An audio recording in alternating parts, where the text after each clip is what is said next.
Welcome to another edition of What Your Money Can Buy. In this video, we're going to take a look at a 1+1 with one parking and locker that I just recently purchased for one of my clients at the Yonge St intersection in North York for $645,000. That's right, in today's video, we're going to go through the purchase, the details, what it says about the markets, and as always, I can't stop myself from talking, so I'll talk about the building, the area, give you a little bit more in-depth knowledge into the market, and tell you how sales have progressed since we purchased this. Before we get into it though, hello everyone, this is Sam from SaberiSixRealEstate, back with another video for you guys here today. If you're new to the channel, welcome. My name is Sam, a Toronto realtor, working across the city, making content on YouTube, videos like this, market analysis, market reports, buyer advice, seller advice, area analysis, building reviews, and so much more. So if you find any of this content informative or enjoyable, subscribe, or as always, you can get in touch with me. My link is in the bio. It's easier than ever to book a call with me. Don't be shy. Looking forward to speaking to you. Now, before we head on up, let me give you a brief background on the building. It's 31 Bales Avenue. 31 and 35 Bales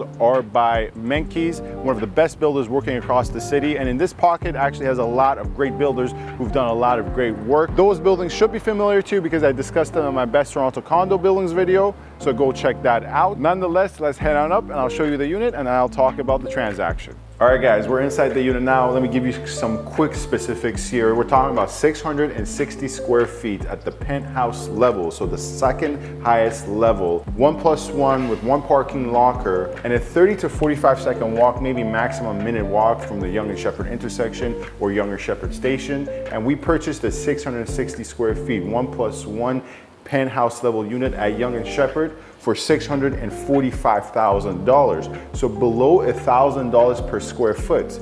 Now that's actually impressive. As I walk into the kitchen, you guys can see the one of the best attributes of this 1+1 unit is the kitchen. The kitchen is actually decently sizable and has a peninsula with a lot of countertop space and a lot of cabinet space.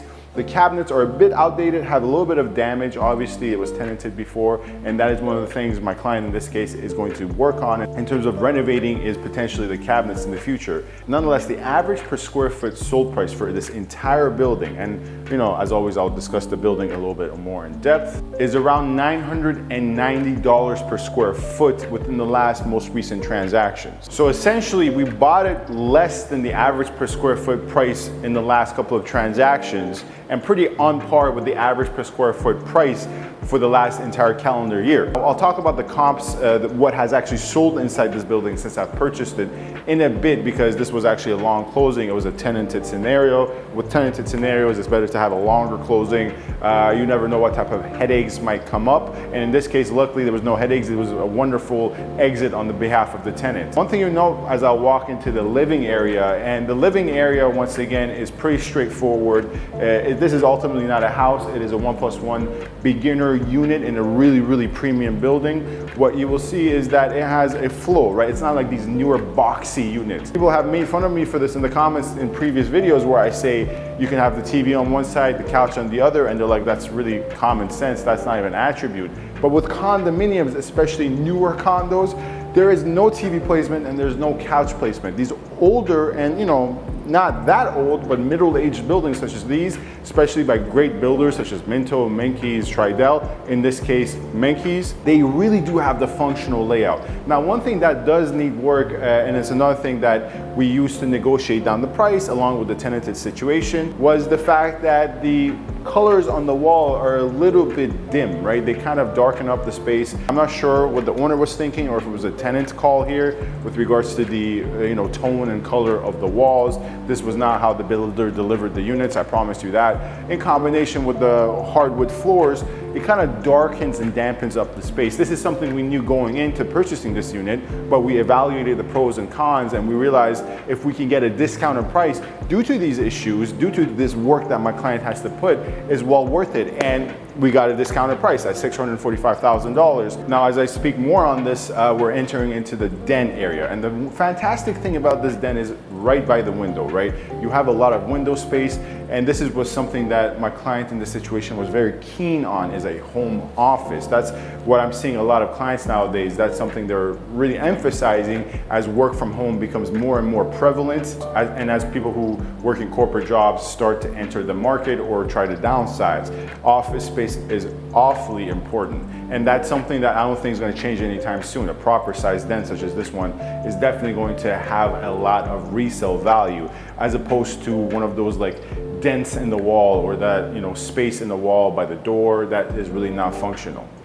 Now we enter into the bedroom, and the good thing about the bedroom in this case is it's technically one of those middle of the floor plan bedrooms. You guys know I'm not the biggest fan of those, but in this case it's quite exceptional. I mean, in the actual definition of exceptional, I guess it's the exception to the rule, because it has dual doors, so it has a proper door. It's not like one of those middle of the floor plan bedrooms that has a sliding door.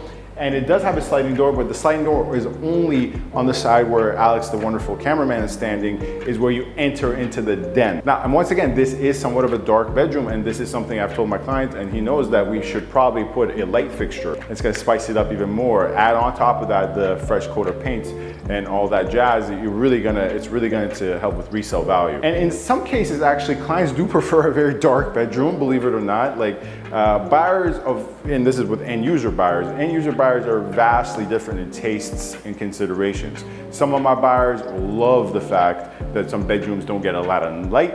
Other buyers, that's a turn off for them. They want a lot of light in the bedroom. Me personally, I'm a vampire when I sleep, so I prefer as dark as possible in my bedroom. And then of course you have the walk-in closet as well, which is a decent amount of size for clothing, at least for my taste. Okay, let's talk about the building a little bit more. 31 Bills Avenue. Now, if you're a longtime viewer of this channel, you probably should know this building by now, 31 and 35 Bills Avenue. I discussed it in my best Toronto condo buildings video, so go check that out. But 31 Bills, 35 Bills are two of probably, I would say, 5 to 6 buildings in this confined space at the Yonge and Sheppard intersection. We're talking about the southeastern corner of Yonge and Sheppard. And 31 Bills, 35 Bills, along with 17 Andale, another fantastic, absolute great building, which I also made a video on when I bought a unit in that building. So go check that video out as well. Towers are really fantastic buildings. Of course, you have your 2 Andale, 17 Andale, and 33 Sheppard Avenue East in this confined, once again, southeast corner of Yonge and Sheppard. And really 31 and 35 Bills are some of the best buildings, along with 17 Andale, very family friendly. They do have their fair share of tenants, but the tenants are very professional, very common and decent people, not a lot of partying, quiet living, close to subway stations such as Sheppard Station, right on Sheppard and Yonge. Great amenities, property values have held up very well. Maintenances per square foot are absolutely fantastic for the age. Proper build quality, well managed. I mean, I can go on and on about the fantastic qualities of buildings such as 31 Bills, 35 Bills, and then obviously 17 Andale. You can check out, once again, my thoughts more in depth on those buildings, whether it's the 17 Andale video I did where I purchased the unit, or you can check it out in my best Toronto condo buildings video. All right, guys, that was it for today's edition of What Your Money Can Buy. Make sure to check out every other single entry in this series. As always, when I make a purchase or a sale, I record it after the fact, so you know what the sale and transaction says about the market, and to provide you with more context, to use it as an opportunity to provide you with more context with regards to the market and inform you further. As always, this is Sam from SaberiSixRealEstate. Thank you very much for watching. Stay safe and stay tuned. Thank you.